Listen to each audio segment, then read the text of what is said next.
What's up, everybody? It's Bren. So you probably weren't expecting me to drop this little video on you here, but this is something that just happened a minute ago, and I thought it would be worth making a little video about. I received my first Walmart knock.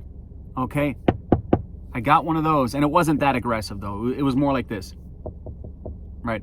But I got my first Walmart knock, and let me tell you how it went.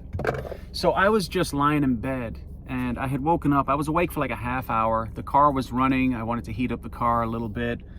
And I was just scrolling through the socials as I usually do in the mornings. Something that I'm trying not to do so much of, waking up in the morning and just scrolling. But I was. And then I heard a faint little knock coming from the left side of the vehicle. All right, and then I got up and I looked out the front and I noticed that somebody was standing right by the driver's side door. And I got up and I wasn't like nervous or scared or anything like that because it wasn't an aggressive knock. So I got up, I was still in my mummy bag, and I looked over and I saw the guy who's standing outside, and he had a Walmart bag in his hand, and he was saying to me through the window, "I live in my car too." I knew then that this was going to be a friendly encounter. What I had on my hands there was another car dweller, right? So, and there's a lot of car dwellers in Walmart. This is not uncommon. So I got up and I found the situation to be kind of funny actually, because I was still like halfway in my sleeping bag. I looked like a slug that was coming out of its cocoon. Are slugs in cocoons? Whatever, you know what I mean. So anyways, I sat in the back here and I opened this door like this here, right? And I was just positioned like this, and I greeted him. I said, "Hey, what's up?" And he said, "Hey man, I live in my car too." And I said, "Oh, okay." So we kind of started talking a little bit. I introduced myself. I said, "Hey, my name is Bren." He introduced himself. He said his name was Rob. But he was trying to offer me some supplies. He had a bag. He said, "Hey, I have baby wipes and shaving cream and a few other supplies if you need them." So obviously this guy assumed that I was an inexperienced car dweller. Maybe he thought that, you know, I didn't have everything that I needed. And, you know, I respectfully declined because I have everything that I need. And I told him, "Hey, look, man, I really appreciate that, but hold on to it for yourself, or, you know, give it to somebody who needs it."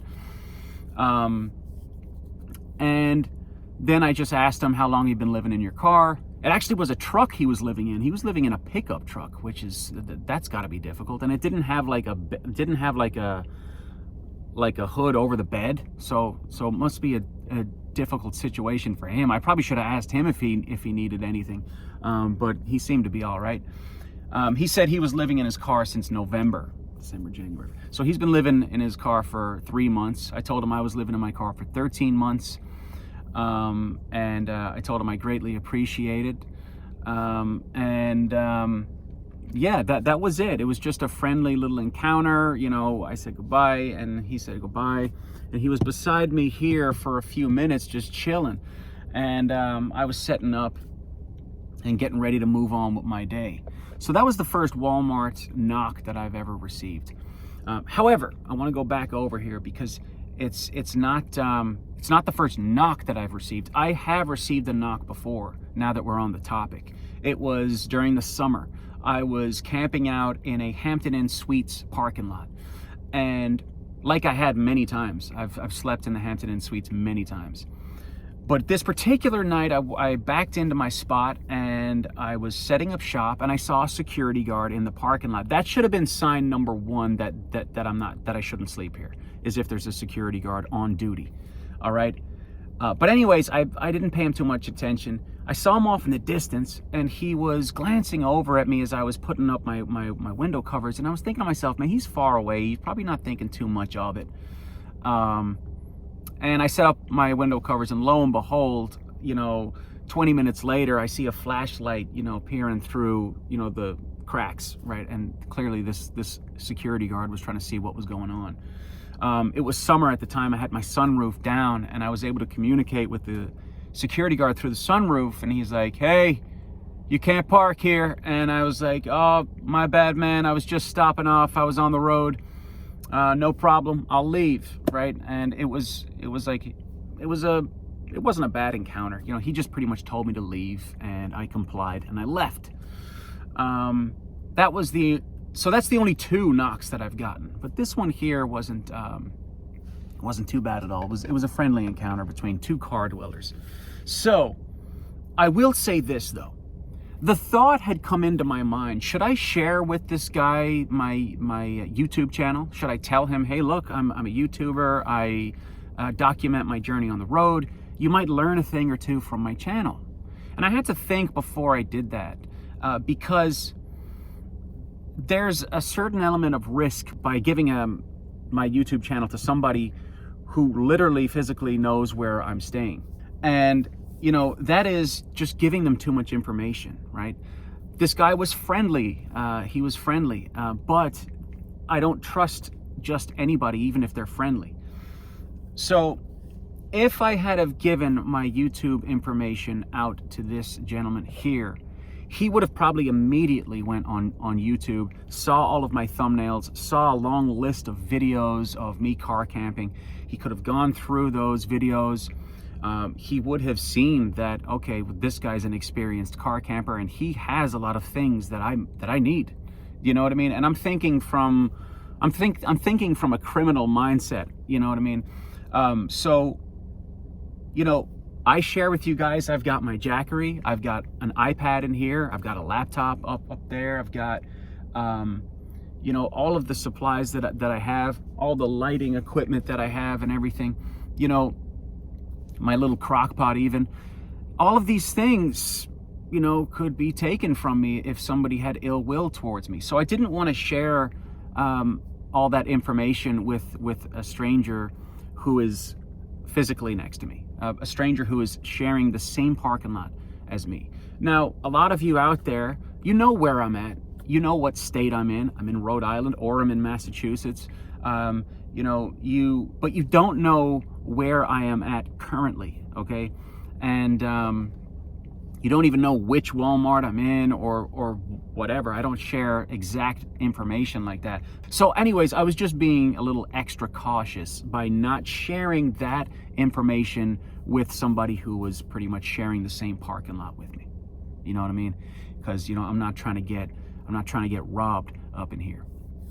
So I had a friendly encounter this morning, but let's just say for argument's sake that it wasn't such a friendly encounter. Let's say this person had ill intentions towards me, wanted to pull me out of the car, cause me harm, even kill me, and take all of my supplies and then leave, all right? So let's just say I was sitting right here, or if I was sitting anywhere in the car and they tried to reach in and attack me, you know, they don't know that I am actually prepared. Like, I have a knife and it's taped up right on the side of the door right here. And let me just show you real quick. See, here it is. That's my knife. Now, obviously, I want to use this for cutting up broccoli and garlic. I have absolutely no intentions on hurting anybody unless it was for self-defense, unless it was me defending my life, okay? And that's just a safety measure I have in place. Now, that being said, when these things happen in real time, there's adrenaline involved. You don't know if you're going to freeze up. You don't know how you're going to think in that moment or how you're going to react in that moment. But that being said, it's better to have something in place to give, so that I could give myself a chance of survival, right? And, you know, I've practiced reaching at this knife from so many different angles in the car. And it's like, even from the driver's side, I have like a reach back. I've practiced it like a friggin' psychopath, because you just never know when somebody's gonna try to cause you harm. I doubt that it's gonna happen, but doubt doesn't mean it won't happen. It's just a belief that things are gonna be okay. But in the unlikely event of an emergency, right? You know what I'm saying? You know, you wanna be ready to go. And I was trained, I was actually taught that. Leonardo taught me that. You must learn to perfect this strike. Begin.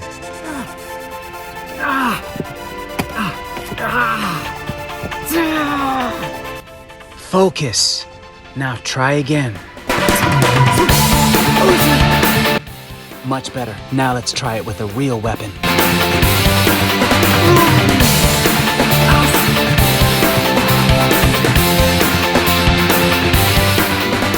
Taught me this trick time and time and time again. And in the beginning, I just kept fumbling. I was like dropping it and like, but like after a while, I just became very advanced with it. So self-defense is key. Self-defense is necessary. Always have something in place to protect your life. So that's going to do it for today's video. I want to thank you guys for watching. Once again, this was an impromptu video. It was kind of just a spur of the moment type of video, but I wanted to release it.